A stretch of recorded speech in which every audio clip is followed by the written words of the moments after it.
किसी संत महात्मा ने राजा सगर को बताया था कि राजा सगर, यदि 10,000 बेटियां हो गईं तो इंद्रदेव के सिंहासन के हकदार हो जाओगे, परलोकवासी हो जाओगे, आप स्वर्ग के वासी हो जाओगे, आवागमन के बंधन से मुक्त हो जाओगे 10,000 यदि आपकी बेटियों ने आपके जन्म ले लिया। तब आपने घोर तपस्या की और तपस्या से प्रसन्न होकर के परमात्मा ने जब आशीर्वाद दिया, मांग ले राजा सगर, क्या मांगना चाहते हो? तो राजा सगर जो मांगना चाहते थे वो बेटियां मांगना चाहते थे। बट इंद्र ने माँ सरस्वती से कहा, माँ सरस्वती, मेरा सिंहासन खतरे में पड़ जाएगा यदि इन्होंने बेटियां मांग लीं। आप कृपा करो, इनकी जीवा पे बैठ जाओ और ये बेटियां ना मांग करके बेटे मांग लें। माँ सरस्वती ने ऐसा ही किया। जब इंद्र हाथ जोड़ करके खड़ा हो गया तो माँ सरस्वती जिह्वा पे बैठ गई और जिह्वा पे ऐसी बैठी तो कहा कि प्रभु मुझे 10,000 बेटे चाहिए। 10,000 बेटे। तो प्रभु ने कह दिया तथास्तु, ऐसा ही हो। जब ऐसा ही वरदान दे दिया और जब उनकी रानी के कहते हैं कि 10,000 बेटों ने जन्म ले लिया, तो 10,000 भाई जहाँ मिलकर के आज 8-10 भी हो जाएं तो देखा है, बहुत कहते हैं जी हमारे तो 8 लट्ठ हैं, हमारे तो 10 हैं, हमारे तो 12 हैं। अरे तेरे बस की बात क्या है, हमसे मत टकराना वरना मिट्टी में मिला देंगे। ऐसा अहंकार 10 से 12 को आ जाता है। तो वो तो समझिए 10,000 थे। अब इन्हें अहंकार आ गया इन भाइयों को। जब अहंकार आ गया तो इन्होंने एक यज्ञ का घोड़ा यज्ञ करा करके छोड़ा। जो भी यानी राजा हमसे युद्ध करना चाहता है वो इस घोड़े को पकड़ ले और इस घोड़े को पकड़ ले तो हमसे युद्ध करे। हमसे बलशाली कोई नहीं, हम सर्वश्रेष्ठ योद्धा हैं संसार के। ऐसा लिख करके भेज दिया। घोड़ा चाहो और दिशाओं में विचरण करता रहा और एक बार वो घोड़ा जब काफ़ी समय तक ना मिल पाया, यानी कहाँ चला गया, किसी जीव ने खा लिया, हिंसक पशु ने शिकार बना लिया, क्योंकि उन्होंने तो खोल करके छोड़ दिया था। तो वो तलाश करते हुए पृथ्वी को इधर से खोदें इधर को खोदते हुए परेशान करते हुए पृथ्वी माँ भी पीड़ा से सह उठी कि आखिर ये कौन से राक्षस आ गए जो इधर से खोदते हैं, कभी इधर से खोदते हैं, क्योंकि बलशाली थे भाई, 10,000 काफ़ी होते हैं। अब इसी प्रकार से उनमें इतना अहंकार आ गया, इतना क्रोध आ गया, इतना गुस्सा आ गया। शक्ति, क्योंकि शक्ति बड़ी उससे संभलती है, क्योंकि कहते हैं ब्रह्मज्ञान के लिए भी सोने का कटोरा चाहिए। आओ संत महात्माओं, क्योंकि सहनशीलता बल की सूचक है, कमजोरी की नहीं।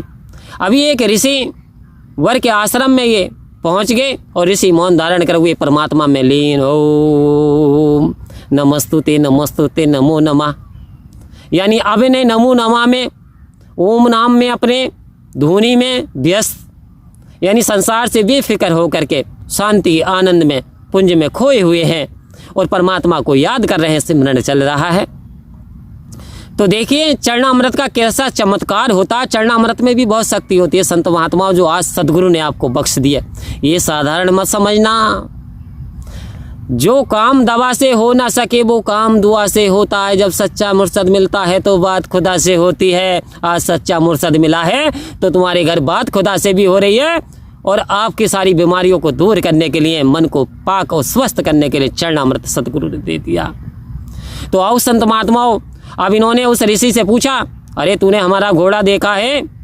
उन्होंने जवाब नहीं दिया, क्योंकि वो तो आनंद में परमात्मा की भक्ति में लीन, और इन्हें अपना अहंकार, इनका गुस्सा जो है वो यानी जवाब दे गया और इन्होंने उन्हें हिलाना शुरू कर दिया, गालियां देना शुरू कर दिया। और जैसे रिसीवर ने आंखें खोली, देखा 10,000। मान सम्मान तो दूर, ऋषि के क्रोधित होकर के गाली दे रहे हैं, अपमान कर रहे हैं। और रिसीवर कह रहे कैसे आए? कह रहे कैसे आए? तूने दुबकाया होगा हमारा घोड़ा, तू बता नहीं पा रहा है, ऐसे नहीं मानेगा।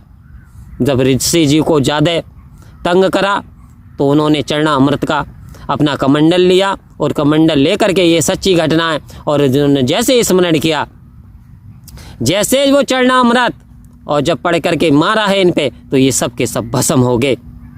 ऐसे भस्म हो गए, अग्नि प्रकट हो गई इनके अंदर, जीते जी भस्म हो गए, हड्डियाँ बची इनकी। अब बात आ रही है कि इनकी आत्मा को मुक्ति कैसे मिले, क्योंकि अभी तो इनका जीवन बहुत कुछ था, लेकिन ये तो ऋषि के श्राप से, क्रोध से, चरणामृत की शक्ति से ये तो गायब से हो गए, बिल्कुल भस्म हो गए। इनकी शक्ति कहाँ गई? क्योंकि परमात्मा की शक्ति के सामने किसी की शक्ति टिक नहीं सकती। संत महात्माओं, चरणामृत में बहुत बड़ी पावर बताई है।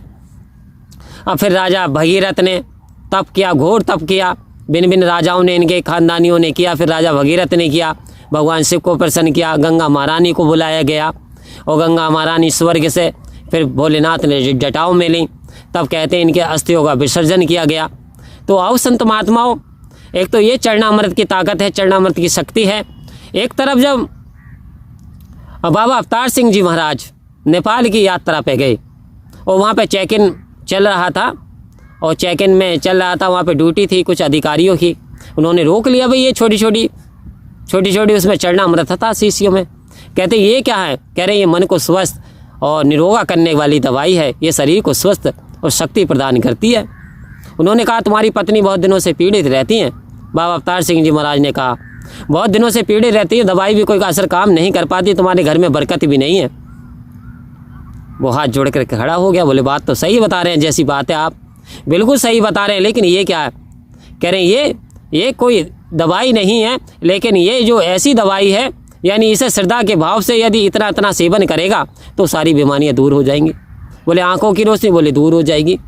उन्होंने बता दिया इसका सेवन क्या करो, सेवन क्या करो। आओ संत महात्माओं, आप तो टूर पे जा रहे थे और उन्होंने कुछ शीशियाँ दे दी। उस व्यक्ति ने अपनी पत्नी को सेवन कराया, वो स्वस्थ हो गई, क्योंकि चरणामृत था, चरणों का अमृत है। इसी चरणा अमृत को पा करके किसका उद्धार हो गया? किसका उद्धार हुआ? भगवान श्री राम के समय में केवट का कि प्रभु तेरे जादू से पाँव मेरी छोटी सी नाव, नहीं बैठा लूँगा, नदी सबको पार नहीं कराऊंगा, वरना तेरे जादू भरे पैरों ने, यानी एक पत्थर की मूर्ति को अहिल्या बना करके, और वो तो जो उड़ गई तो मेरी नाव उड़ गई, तो मैं क्या करूँगा? भगवान मुस्कुरा रहे हैं राम, अरे ये क्या कह रहे, चाहते क्या? वो कह रहे जादू पाँव हैं, चरणों में जादू है, तेरे पैरों को धोना चाहता हूँ। चरणामृत बना लिया और पी लिया, मोक्ष नहीं मिलेगा क्या? मन साध नहीं होगा, मन स्वस्थ नहीं होगा। आओ संत महात्माओं, उपकार हो गया। अहिल्या के टच किया चरणों से तो स्वर्ग को सिधार गई। तो कह रहे सदगुरु कह रहे चरणा अमृत की ताकत व शक्ति को समझना है। चरणा अमृत को श्रद्धापूर्वक स्मरण करते वक्त, यानी इसे सेवन भी करना है। दवा भी लेनी है तो संत महात्माओं इसे दवाई के साथ ले लें, और इसमें घर में छिड़कें इसे सदगुरु का स्मरण करके, यानी स्मरण करके, तो देखें फिर कैसी शक्ति उत्पन्न होती है, फिर कैसी कृपा होती है। यानी जो काम भी दवा से भी नहीं होंगे, वो काम दुआ से हो जाएंगे, वो चरणामृत से भी हो सकते हैं। तो सदगुरु ने ये अनमोल दात दी है, बट हमें बड़े आसानी से मिल गई ना, इसकी हमें कोई कीमत नहीं देनी पड़ी। हमने कह तो दिया, तन मन धन निरंकार का है, और जिसकी वस्तु उसकी समझो ना, काम नहीं तकरार का है। कहे अवतार ये पहला प्रण है, तन मन धन निरंकार का है। आओ संत महात्माओं, ये तन मन धन निरंकार का है वास्तव में। इससे जो चाहे वो काम ले ले। तो आज सतगुरु ने हम पे बड़ी कृपा की, सेवा सत्संग सिमरन और ये चरणामृत दे करके इसकी शक्ति को जाने, इसके महत्व को पहचाने, तो वास्तव में हमारा जीवन खुशहाल हो जाएगा। परम प्यार से बोलिए धन्यवाद जी।